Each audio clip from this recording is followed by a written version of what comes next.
In previous video, I have talked about side distance, which is stopping side distance. Now in this video, I am going to discuss about overtaking side distance, which is also called OSD. Overtaking side distance क्या होता है? It is the length of the road visible ahead of a driver to overtake a slow vehicle ahead, keeping in a view of safety against the traffic of the opposite direction. मतलब जब कितनी length driver को, road की length driver को visible है overtake करने के लिए। ठीक है, अगर आपने किसी गाड़ी को ओवरटेक करना है ड्राइवर ने, या आपने किसी की भी गाड़ी को ओवरटेक करना है, तो कितनी लेंथ आपको विजिबल है, कितना रोड हमें दिख रहा है आगे। ठीक है, but with respect to safety, कि ऐसा नहीं कि सामने से गाड़ी आ रही है और आप ओवरटेक कर रहे हैं, वो नहीं। मतलब कि कितनी लेंथ हमें अवेलेबल है। जैसे देखो, यहाँ पे देखो, ये मान लो आपकी गाड़ी है A1 A2, ए व्हीकल है, B1 B2 ये बी व्हीकल है, और ये C1 C2 सी व्हीकल है। तो ए व्हीकल क्या है? Initially vehicle A is moving with the design speed of the road. जो डिजाइन स्पीड है रोड की, जिसके लिए रोड को डिजाइन करते हैं हम पर्टिकुलर स्पीड, उसके साथ आपका ए व्हीकल मूव कर रहा है। A1 किसी पर्टिकुलर पॉइंट पे है, वो A2 किसी नेक्स्ट पॉइंट पे है वो। तो overtaking operation starts when vehicle A start following B at a speed of VB। Overtaking operation कब स्टार्ट होगा? जब ए जो है बी को ओवरटेक करना शुरू करेगा with at a speed of VB for time of 2 seconds. मतलब यहां से व्हीकल A1 से A2 में मूव करेगा 2 सेकंड्स में, फिर वो सोचेगा कि मैंने ओवरटेक करना है, तो यहां से उसने यहां तक मूव किया 2 सेकंड्स में with the speed of VB। VB मतलब velocity of the B vehicle, क्योंकि जब इसकी वेलोसिटी को मैच करेगा तभी तो ये इससे आगे क्रॉस करेगा। ठीक है, तो पहले तो ये मैच कर रहा है, फिर इसके पीछे आ गया। VB, इसकी वेलोसिटी जितनी बी व्हीकल की है उतनी ए की व्हीकल की वेलोसिटी होगी। ये दोनों से यहां तक उसी वेलोसिटी मूव किया। उसके बाद क्या होगा next? At position A2, vehicle A has maintained a space headway S। A2 पे उसने क्या किया? व्हीकल A ने स्पेस हेडवे S मेंटेन कर लिया B के साथ। ठीक है, and has seen vehicle C and then start accelerating and covering a distance of D2 in time T। ठीक है, C को यहां से इसने इसको भी देख लिया कि सामने से एक व्हीकल आ रहा है, ये व्हीकल आ रहा है, C व्हीकल आ रहा है, और ये D2 डिस्टेंस भी उसने कवर करना है, ये भी देख लिया। तो यहां से क्या करेगा? वो मूव करना स्टार्ट करेगा और यहाँ A3 में पहुंच जाएगा। कितने टाइम में? In time capital T। यहां से हम मूव किया 2 सेकंड्स में, यहां से यहां मूव करेगा, यहां से लेके A2 से A3 पोजीशन में कैपिटल T टाइम में। ठीक है, वो क्या होता है वो हम आगे देखेंगे। एट ए थ्री पॉइंट पे क्या किया व्हीकल ने? स्पेस हेडवे S मेंटेन कर लिया बी व्हीकल के साथ, और D4 which is a buffer zone C के साथ D4 डिस्टेंस मेंटेन कर लिया व्हीकल C के साथ। During time T capital T, vehicle A moves A2 to A3 से A3 पे मूव किया, एंड व्हीकल B P1 से B2 पे मूव किया T टाइम में। ठीक है, यहां से यहां ये मूव किया, यहां से यहां ये मूव किया with a constant speed VB, and vehicle C move from C1 to C2 with the design speed। यहां से ये और यहां से ये मूव किया VB स्पीड के साथ, और C कैसे मूव किया? At a design speed. इनके बीच का डिस्टेंस कितना है? D3।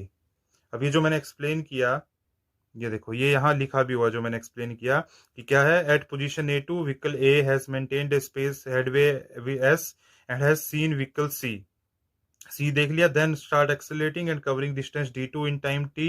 तो और उसने एक्सेलरेट किया और D2 डिस्टेंस T टाइम में कवर कर लिया। कौन सा डिस्टेंस है D2? ये वाला डिस्टेंस, यहां से यहां तक का डिस्टेंस इस व्हीकल ने T टाइम में कवर कर लिया, और ये B1 से B2 मूव किया। ठीक है, T at A3 vehicle A has maintained space headway S with vehicle B and a buffer zone D4 with vehicle C। क्या मतलब वो इसका? मैंने पहले भी एक्सप्लेन कर दिया।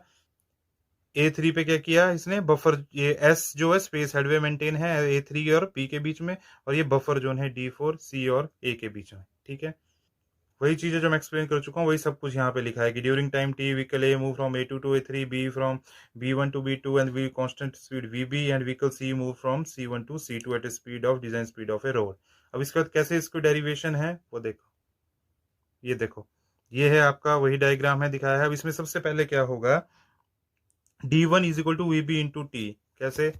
वेलोसिटी क्या होती है? Distance by time.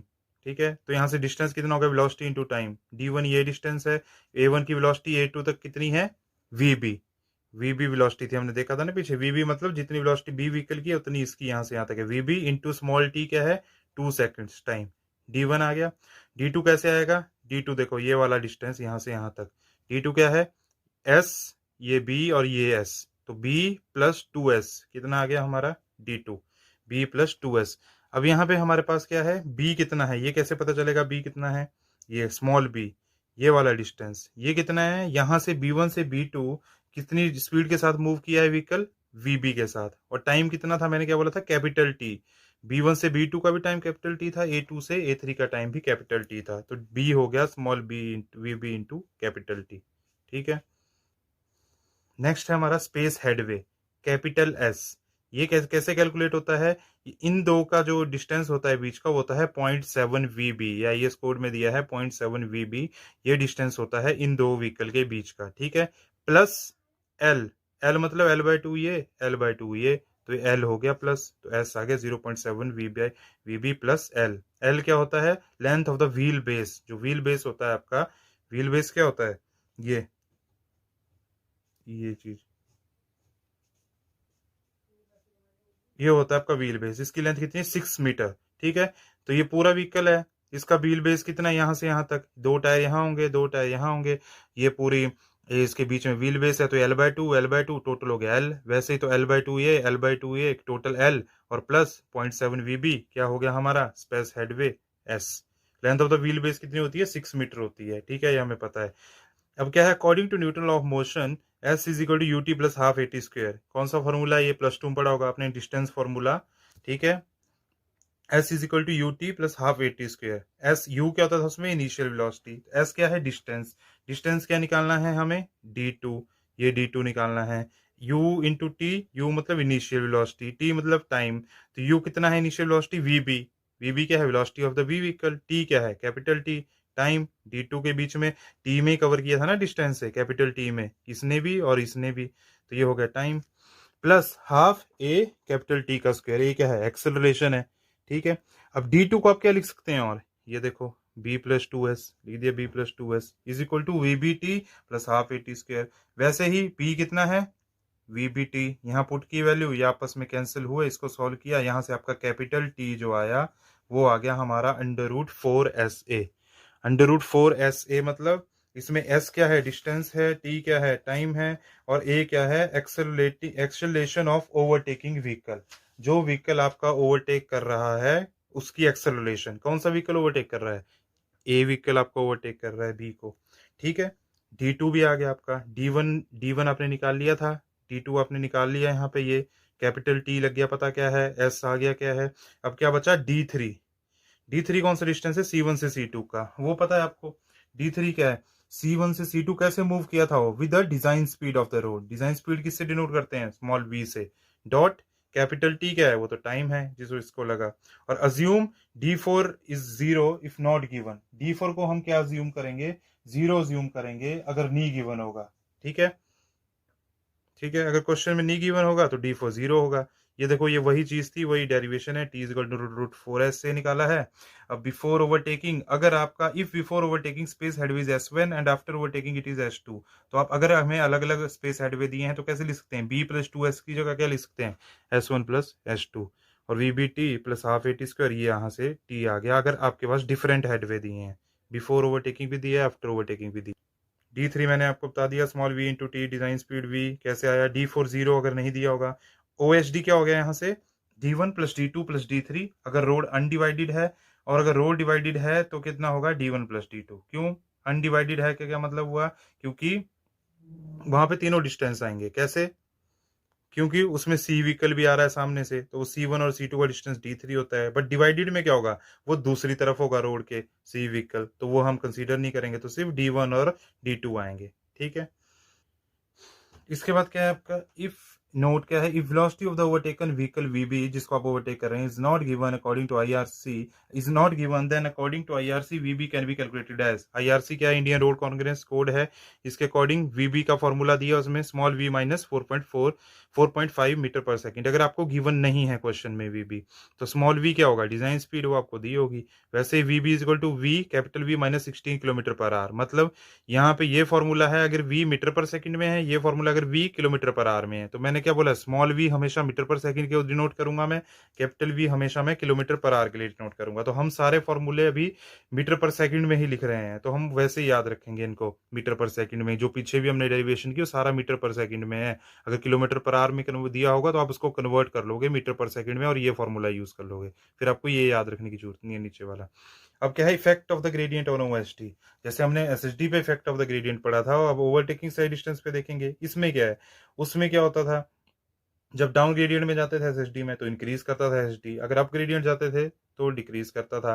तो इसमें क्या है, बट ओएसडी में दोनों तरफ इंक्रीज ही करेगा, अगर आप अप ग्रेडियंट जाओ चाहे डाउन ग्रेडियंट जाओ, क्योंकि आप ओवरटेक कर रहे हैं इस केस में, ठीक है, दोनों में इंक्रीज करेगा। Note, for four or more lanes OSD has no significance, बिल्कुल सही बात है, अगर 4 या 4 से ज्यादा लेन है तो कोई सिग्निफिकेंस नहीं है ओएसडी का, क्यों, क्योंकि उसमें ओवरटेकिंग के लिए हमें अवेलेबल होंगी जितनी लेन्स होंगी। 4 लेन में क्या है, आपको एक लेन से दूसरी लेन आप इजिली शिफ्ट कर सकते हो। If OSD is ensured then SSD is automatically provided, because OSD is greater than SSD, ठीक है, अगर ओएसडी आपने प्रोवाइड कर दिया तो एसएसडी भी ऑटोमेटिकली प्रोवाइड हो जाएगा, क्योंकि ओएसडी हमेशा उसकी वैल्यू ओवरटेकिंग साइड डिस्टेंस की स्टॉपिंग साइड डिस्टेंस से ज्यादा होती है, ठीक है। तो ये था हमारा ओएसडी जो बहुत इंपॉर्टेंट है। इसके बाद एक आईएसडी होता है, इंटरमीडिएट साइड डिस्टेंस, जो इन दोनों के बीच में होता है। सबसे बड़ा ओएसडी होता है, बीच वाला आईएसडी, और उससे कम सबसे छोटा एसएसडी।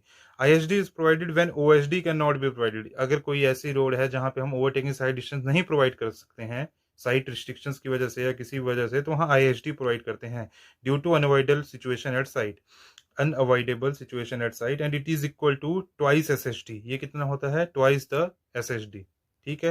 ये होता है हमारा इंटरमीडिएट साइड डिस्टेंस जहां हम ओएसडी नहीं प्रोवाइड करते हैं, तो एमसीक्यूज के लिए बहुत इंपॉर्टेंट है, it is twice the stopping side distance.